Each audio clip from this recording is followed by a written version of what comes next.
आज खबर। हरियाणा में किसानों की मौज हो गई है। सरकार ने निकाय चुनाव से पहले 24 फसलों को एमएसपी पर खरीदने के फैसले को लागू कर दिया है। हरियाणा सरकार की ओर से यह अधिसूचना उस वक्त जारी की गई जब पंजाब के किसान केंद्र सरकार के खिलाफ प्रदर्शन कर रहे थे। आपको बता दें कि हरियाणा सरकार पहले से ही 14 फसलों को एमएसपी पर खरीदती है। 6 अगस्त को सैनी सरकार ने रागी, सोयाबीन, काला तिल, कुसुम, जौ, मक्का, ज्वार, जूट, खोपरा और मूंग फसलों को भी एमएसपी पर खरीदने का फैसला किया है। इस फैसले के साथ ही हरियाणा में 24 फसलों को एमएसपी पर खरीदने वाला पहला राज्य हरियाणा बन गया है। इससे पहले सरकार इन फसलों को एमएसपी पर खरीदती थी। हरियाणा में सरकार पहले से ही गेहूं, चावल, सरसों, जौ, चना, धान, मक्का, बाजरा, कपास, सूरजमुखी, मूंग, मूंगफली, अरहर और उड़द की खरीद एमएसपी पर कर रही थी। बैंक ऑफ बड़ौदा ने अपने खाता धारकों के लिए एक शानदार योजना पेश की है। अब सिर्फ आधार कार्ड और कुछ जरूरी दस्तावेज के जरिए आप 50 से 40 लाख रुपए तक का लोन आसानी से ले सकते हैं। यह सुविधा उन बैंकों के लिए फायदेमंद है जो तुरंत पैसे की जरूरत में हैं और बिना किसी झंझट के लोन प्राप्त करना चाहते हैं। मसूरी जिलाधिकारी और उप जिलाधिकारी के निर्देश के बाद पर्यटन नगर मसूरी में शौचालयों को दुरुस्त करने के लिए नगर पालिका द्वारा कार्य शुरू कर दिया गया है, जिसके तहत पहले चरण में शहर के 23 शौचालयों को चकाचक कर दिया जाएगा।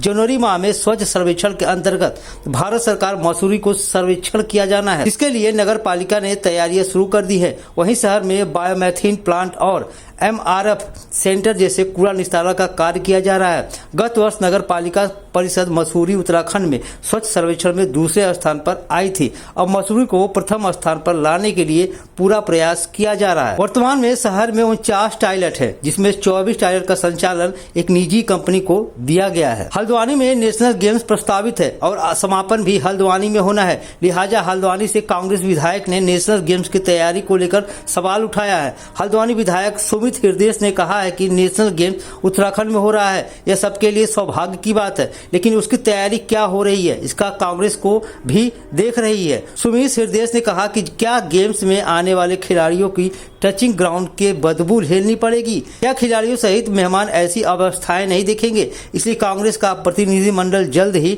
नेशनल गेम्स को लेकर मुख्यमंत्री से मुलाकात कर तैयारी के बारे में जानकारी लेगा। और जहां राज्य के सम्मान की बात है तो कांग्रेस सहयोग के लिए हमेशा खड़ी रहती है। जनवरी 2025 में उत्तराखंड में राष्ट्रीय खेल आयोजित हो गए। हल्द्वानी के मिनी स्टेडियम और अंतर्राष्ट्रीय स्टेडियम में ये खेल आयोजित किया जाएगा। फुटबॉल, तैराकी, ट्रायथलॉन, बैडमिंटन समेत अन्य खेल यहाँ पे होगा। मुख्यमंत्री पुष्कर सिंह धामी के निर्देश के बाद कुमायूं कमिश्नर और मुख्यमंत्री के सचिव दीपक रावत ने आज खेल विभाग के अधिकारियों के साथ स्टेडियम का निरीक्षण किया और राष्ट्रीय खेलों की चल रही तैयारियों को बेहद करीब से देखा। इस दौरान इंडोर गेम्स के अंदर लगने वाले लाइटिंग और स्विमिंग पूल की हीटिंग का काम रह गया है, जिसे जल्द ही पूरा करने का आदेश दे दिया गया है। मामला खटीमा तहसील का है, जहां मझौला निवासी मनीष कुमार नाम के एक व्यक्ति ने दूसरे व्यक्ति पर आरोप लगाया है कि उसने दाखिल खरीद के नाम पर 4000 रुपए लिए और लगभग 1 वर्ष बीत भी चुका है, लेकिन अभी तक उसकी दाखिल खारिज नहीं हुई है और उससे रुपए भी मांगे जा रहे हैं। वहीं सरदार राजपाल सिंह किसान आयोग के उपाध्यक्ष के हस्तक्षेप के बाद उप जिलाधिकारी खटीमा ने तुरंत दाखिल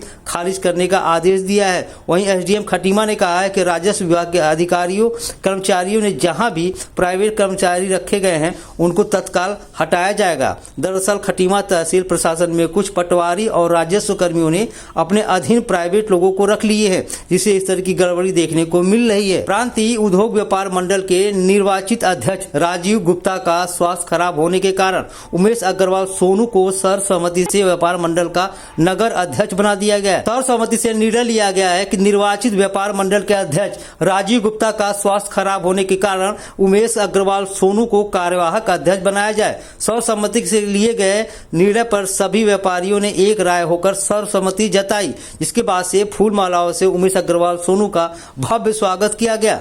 निर्वाचित व्यापार मंडल के अध्यक्ष राजीव गुप्ता ने बताया कि उनका स्वास्थ्य काफी खराब चल रहा है, लिहाजा वो कोई काम नहीं कर पा रहे हैं, इसलिए उनको अध्यक्ष बनाया गया है। मसूरी के ऐतिहासिक 4 दुकान क्षेत्र में लढौर मेले का आयोजन किया जा रहा है, जिसमें स्थानीय उत्पादों, उत्तराखंडी भोजन और हैंडीक्राफ्ट की प्रदर्शनी लगाई गई है। पर्यटकों के साथ ही स्थानीय लोगों ने भी पहाड़ी व्यंजनों का जमकर आनंद उठाया। वहीं स्थानीय उत्पादों की जमकर खरीदारी भी की जा रही है। 2 दिवसीय लढौर मेले में आज का आखिरी दिन देश विदेश के पर्यटकों ने भाग लिया।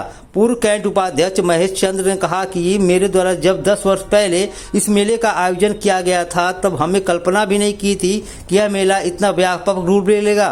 मेले में विशेष रूप से स्थानीय लोगों को रोजगार मिलता है और पर्यटन की दृष्टि से भी यह महत्वपूर्ण है। खटीमा वन रेंज के अंतर्गत मझगांव निकट धनुष पुल के पास एक महिला का शव मिला, जिसके बाद से पूरी सनसनी फैल गई। महिला की उम्र 65 वर्ष बताई जा रही है। बताया जा रहा है कि महिला आग की लकड़ी जलाने के लिए जंगल में गई थी, लेकिन उसके बाद वापस नहीं लौटी। फिर क्या घर वाले परेशान हो गए और इसकी शिकायत पुलिस में की।